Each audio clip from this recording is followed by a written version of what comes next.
안녕하세요. 딸 하나를 키우고 있는 30대 여성입니다. 2년간 사귀던 남편하고는 자랑은 아니지만 속도 위반으로 임신 3개월 차에 식을 올렸어요. 다행히 예전부터 남편도 저희 집에 저도 남편 집에 이미 인사를 드리고 결혼 이야기도 조금씩 오가던 중이라서 양가에서 특별히 반대 같은 건 없었네요. 다만 서둘러 결혼식을 올리게 되었다 보니 집이라던가 직장 문제라던가 그런 걸 완전히 정리를 못한 상황이었습니다. 그래서 저는 친정에서, 남편은 시댁에서 떨어져 지내다가 지난 가을에 지금 살고 있는 아파트에 들어오게 되었지요. 시댁은 어머님과 신우, 그리고 남편까지 세 식구예요.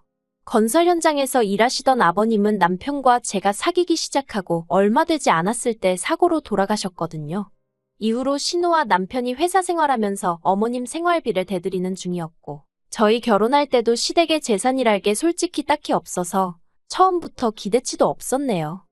솔직히 집안 환경만 두고 보자면 소위 요즘 젊은 여자들, 그러니까 제 또래들이 시집가길 선호하는 집안은 아니잖아요. 그래도 제가 남편과 결혼을 결심한 건 임신을 해서도 있지만 어머님이 워낙 좋은 분이라고 생각했기 때문이에요. 어머님은 제가 처음에 인사를 드리러 갔을 때부터 웃으면서 반겨주시고 좋은 말씀도 많이 해주셨어요. 일례로 저더러 당신을 친정엄마라 생각하라셨고, 저더러 부인이고 엄마이기 전에 여자라는 걸 잊지 말라면서 예쁘게 꾸미고 살라고 하셨지요.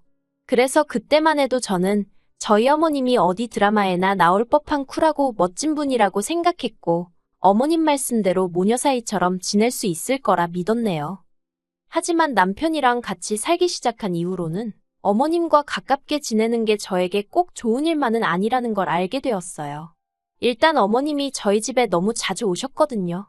제가 보고 싶고 저를 챙겨주고 싶어서 오셨다면서요. 하지만 허심탄회하게 말해서 솔직히 아무 때나 불쑥불쑥 찾아오시니 그때마다 참으로 불편했답니다. 그래서 언젠가 한 번은 미리 연락을 주시고 오시면 안 되냐고 넌지시 여쭤봤는데 대뜸 왜 그러냐며 저더러 당신 오는 게 싫으냐고 직접적으로 물으시는 게 아니겠어요? 그리고는 서운하다며 마른 눈물을 쥐어짜내시는데 지금도 그때를 생각하면 등줄기에 식은땀이 흐르는 것 같아요. 정말이지 어머님 삐진 거 풀어드리느라 얼마나 진땀을 뺐는지 모릅니다. 어머님은 저희 집에 오시면 냉장고 정리부터 시작해서 집 청소에 빨래까지 온 살림을 해주고 싶어 하셨어요. 그리고 어머님이 그렇게 이리저리 돌아다니시면 며느리인 제가 마음 편히 앉아있을 수가 없었고요. 그래서 제가 어머님께 그냥 계시라고 해도 어머님은 집안이 깨끗해야 한다면서 냉장고 위 먼지까지 털어대셨습니다.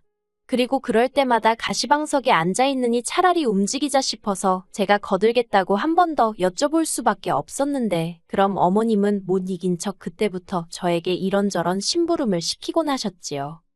그리고 그날도 대략 오후 4시쯤이었을 거예요.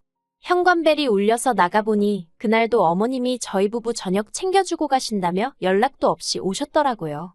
그리고 일단 결론부터 말하자면 식사는 결국 어머니와 제가 같이 차렸습니다. 어머님이 저더러 무썰어라, 파다듬어라 이런저런 심부름을 계속해서 시키셨거든요. 뿐만 아니라 조리 과정에 있어서도 간장 달라 소금 달라. 결국 티나는 일은 어머님이 하셨지만 티 안 나는 잔심부름은 죄다 제가 하고, 그러면서도 어머님께 고생하셨다고 식사 챙겨주셔서 감사하다고 인사를 드릴 수밖에 없었지요. 솔직히 어머님만 안 오셨으면 그냥 뭐 간단히 시켜먹고 남편이랑 편하게 쉬었을 텐데 말이에요. 하지만 거기서 끝이 아니었습니다.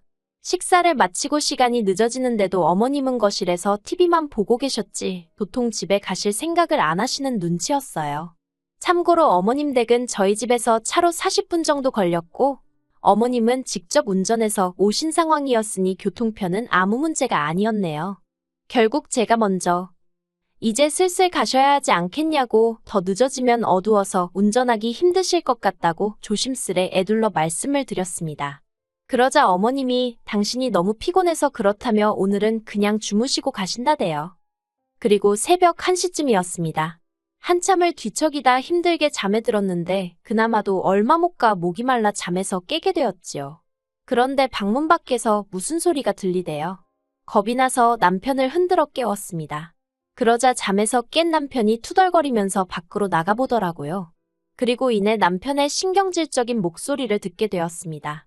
저도 깜짝 놀라서 무슨 일인가 싶어 밖으로 나갔더니 세상에 어머님이 김치를 담그고 계신 게 아니겠어요. 비록 5포기밖에 안 되긴 했지만요. 아무튼 남편이 어이가 없다는 표정으로 어머님께 이 시간에 도대체 뭐 하시는 거냐 묻대요. 그런데 어머님이 하시는 대답이 정말 황당했어요. 지난번에 냉장고를 보니 김치가 하나도 없더라며 저더러 살림을 하는 거냐 마는 거냐 호통을 치셨거든요. 그런데 저 그때 만삭이었어요. 그리고 저도 남편도 김치 없으면 밥을 못 먹는 사람들도 아니었고요. 하지만 제가 이런 변명을 하기도 전에 어머님께선 아무튼 잘됐다며 저더러 기왕 일어났으니 당신 옆에서 김장을 좀 도우라대요. 황당해서 남편을 쳐다봤더니 남편도 어이가 없었는지 어머님을 잠깐 멍하니 쳐다보고 있었습니다. 그러더니 어머님께 이내 만삭인 며느리한테 이 시간에 뭘 시키냐고 어머니도 그냥 그만하시고 들어가서 잠이나 주무시라 한마디 하대요. 저한테도 방에 들어가 마저 자라 했고요. 그리고 돌이켜 생각해보면 그때부터 어머님이 저에게 안 좋은 감정을 갖고 계셨나 싶습니다. 그런데 저도 할 말이 있는 게 저희 어머님 성격이 좀 유별나세요. 일단 상대방의 뜻과는 상관없이 당신 하고 싶은 대로 하시는 경향이 있지요. 당신은 아기가 없었다. 그냥 하고 싶어서 하는 거다 뭐 그렇게 말씀은 하시는데요. 솔직히 제 입장에선 부담스러웠던 적이 한두 번이 아닙니다. 그래도 번번이 어머님 눈치 보느라 싫다 좋다 소리 한번 제대로 한 적이 없었는데 그 김장 사건으로 제가 완전히 어머님 눈밖에 나게 된 거지요. 그러다 얼마 전 어머님이 제 뒤통수를 진짜 세게 때리셨어요. 어디서부터 어떻게 말해야 할까 싶은데 발단은 올해 초 아버님 제사였습니다. 결혼식을 앞두고 앞으로 챙겨야 할 경조사들을 확인하면서 남편에게 제사는 어떻게 하냐고 물어본 적이 있어요. 그때 남편이 하는 말이 원래는 있었는데 어머님이 없애셨다고 하더라고요. 그런데 올해 초 어머님이 연초니까 가족끼리 식사라도 해야 하지 않겠냐는 이유로 신우까지 데리고 저희 집을 찾아오셨어요. 그리고는 다 모인 자리에서 아버님 제사 이야기를 꺼내시대요. 근데 그게 이제 앞으로 제사를 해야겠다. 뭐 그런 게 아니라 정말 말 그대로 대뜸 자식들이라는 게 지애비 제사 지낼 생각이나 있긴 한 거냐며 한마디로 시작부터 언성을 높이시며 화를 내시더라고요. 특히 저더러 며느리가 돼서는 그런 것도 하나 제대로 챙길 생각을 안 하냐고 타박을 하셨어요. 그러자 남편도 왜 며느리한테 성질이냐면서 어머님한테 지지 않고 할 말을 다 하대요. 정말이지 난장판도 그런 난장판이 따로 없었습니다. 결국 식사는 고사하고 어머님이 신우랑 그대로 다시 집으로 돌아가셨어요. 이후로 저는 저대로 눈치가 보여서 전화도 가끔 드리면서 말 조심하고 그랬고요. 그런데 지난달 초에 어머님하고 통화를 하는데 다음 주에 서울 가신다고 하시는 거예요. 보통 저희 집에 오실 땐 너네 집 간다 하지 서울 간다고 안 하시기에 서울 어디 가시냐고 물었습니다. 그러니까 하시는 말씀이 강남 어디 고급주택에서 일하는 사람을 구하더라며 거기 상주도우미로 가기로 하셨다대요. 직업에 귀천은 없다지만 그래도 남의 집 일을 해준다는 게 결코 쉬운 일은 아니잖아요. 그래서 좀 어머님이 안쓰럽게 느껴졌어요. 하지만 이미 드리는 생활비에서 돈을 더 챙겨드릴 상황도 못 되었고 제가 별다른 해결책을 갖고 있는 것도 아닌데 하시라 마시라 할 수가 없더라고요. 그래서 그냥 어머님께서 생각 많이 하시고 결정하셨을 테니 응원한다고 건강 잘 챙기시라고 했네요. 어머님도 알겠다면서 남편에게는 비밀로 해달라 하셨고요.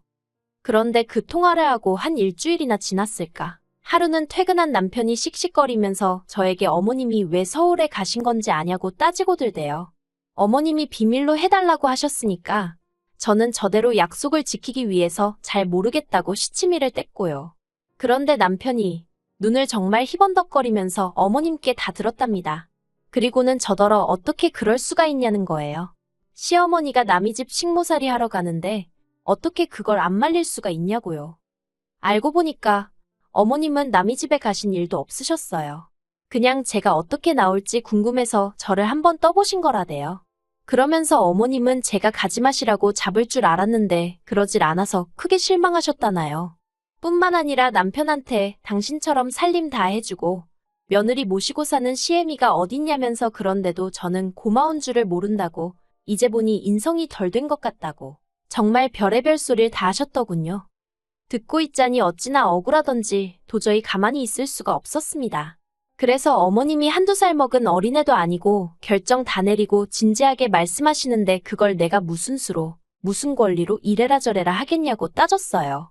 게다가 어머님이 먼저 당신한테 비밀로 해달라고 한 거고 집안일도 내가 언제 해달라고 했냐. 나야말로 어머님이 이래저래 내 살림 들쑤시고 다니면서 나는 나대로 고생시키고 그러면서도 생색내시는 거 불편해 죽겠다고 그간 마음속에 맺힌 말을 마구 쏟아냈지요. 그랬더니 남편도 아차 싶었는지 아니면 뭔가 깨닫기라도 한 건지 어머님이 전화에다 대고 제 욕을 하도 하시니까 자기도 짜증이 나서 순간 욱했다며 미안하다고 한 번만 그냥 넘어가 달라대요. 하지만 어머님의 본색을 알고 나니 마음이 도통 풀리지가 않더라고요. 그래서 친정어머니께 전화를 했어요. 행여 친정어머니가 걱정하실까봐 미주알고주알 말은 안 하고 그냥 어머님이 요새 말을 좀 섭섭하게 하신다며 운을 띄웠지요. 그런데 친정어머니가 기다렸다는 듯이 크게 화를 내시는 거예요. 보통은 오히려 먼저 저더러 그래도 시어머니가 어른이니 이해하란 식으로 말씀하시는 분이신데 말이에요. 그리고 곧이어 그 이유를 알게 되었습니다. 언젠가 어머님이 저희 친정어머니께 전화를 하셨던 모양이에요. 제가 알기론 두 분이 평소에 연락을 주고받는 사이가 아니거든요. 그러니 저희 친정어머니가 꽤 놀라고 당황하셨다고요.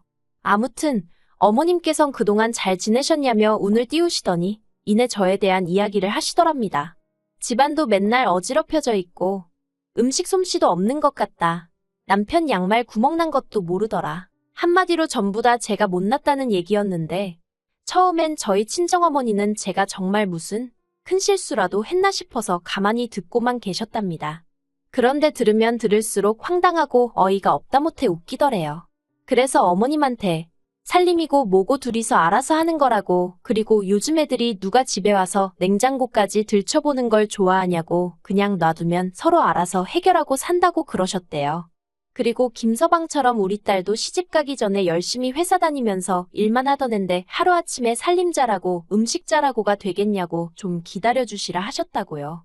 그러자 어머님도 더는 뭐라 하실 말씀이 없으셨는지 저희 친정어머니더러 며느리가 누굴 닮았나 했더니 사부인을 쏙 빼닮은 모양이라고 하시면서 전화를 끊으시더랍니다. 친정어머니 말씀이 당신 딴에는 할 말은 그래도 다 했다 싶었는데 그래도 전화를 끊고 나니까 더 세게 나가지 않은 것도 후회가 되고 한편으론 얼마나 사돈알기를 우습게 알면 그런 전화를 했나 싶어서 심란하시더래요. 그래서 결국 사위인 저희 남편을 불러 어머님이 하신 이야기를 조목조목 다 전하셨고 두 번 다시 그런 연락이 오는 일은 없도록 하라고 경고장을 날리셨답니다. 남편은 쩔쩔매매 죄송하다고 제발 부탁이니 저한테는 비밀로 해달라고 했다고요. 그리고는 친정어머니가 그때 남편이 보낸 문자라며 보여주셨는데 그 시기가 저 아기 낳고 산후조리원 갔다가 집에 왔던 때였어요. 정말이지 어이가 없어서 애 낳고 한 달도 안 된 며느리 집에 청소며 빨래며 도와주러 온다고 세상에서 무슨 제일 자상한 시어머니 행세를 하시더니 뒤에선 그런 식으로 제 흉을 보고 다니신 거잖아요. 그것도 상대가 누군지 생각도 안 하고 말이에요. 막말로 저희 친정어머니한테도 제 흉을 보실 정도였으면 이모님부터 시작해서 당신 지인들한텐 저를 얼마나 씹어댔을지 제가 남편한테 친정어머니한테 다 들었다며 그간의 일도 따지고 들었습니다. 그러자 남편이 어머님이 원래 말이 많고 그래서 여기저기 잡음도 많은데 자기가 깜빡했다면서 그냥 무조건 미안하다대요. 솔직히 그렇게 마음에 안 드시면 저한테 대놓고 말씀을 하시던가. 그랬으면 오히려 제가 더 죄송하고 고칠 게 있으면 고쳐보려 노력하고 했을 텐데 말이지요. 그런데 앞에선 다 이해하시는 척, 아무렇지 않은 척 하셔놓고 상식적으로 이해가 안 가대요. 그렇게 해서 막말로 어머님 아들이 저랑 이혼이라도 하게 되면 그땐 어떻게 하실 생각이셨을까요? 아무튼 그날 이후로 지금까지 한 달 조금 안 되는 시간 동안 한 번도 연락을 안 드렸습니다. 그러다가 엊그제 언제까지 이렇게 지낼 수도 없지 않나 싶어서 모른 척하고 전화를 드렸는데 어머님도 이젠 뭐 막말로 들킬 거 다 들켰다 싶으셨는지 저더러 형식적으로 전화하는 거면 하지 말라며 짜증을 내시대요. 그 말을 듣는데 저도 순간 욱했습니다. 솔직히 어머님도 아무렇지 않은 척 하시면 그냥 없었던 일처럼 지나가려고 했거든요. 까놓고 제가 어머님하고 친정어머니 모셔놓고 삼자대면이라도 하겠어요? 아니면 제가 뭐 맞냐 틀리냐 따지고 들기를 했겠어요. 그런데 어머님은 미안한 기색도 없으시지. 어떻게 상황을 나아지게 하려는 시도도 없으시지. 한마디로 희망이 안 보이더라고요. 그래서 알겠다고 했습니다. 형식적으로 드린 건 아닌데 그렇게 받아들이셨다니 저도 뭐 더 할 말 없다고요. 그리고 남편에게도 어머님한테 당분간 내가 먼저 연락드리고 할 일은 없을 것 같으니 당신은 당신대로 알아서 행동하라 했어요. 솔직히 앞뒤 다른 시어머니가 어디서 또 어떻게 말을 꾸며내실지 모르기 때문에 상황이 어떻게 되건 간에 계속해서 거리를 두고 살 작정이에요. 그게 제 정신건강에 좋을 것 같거든요.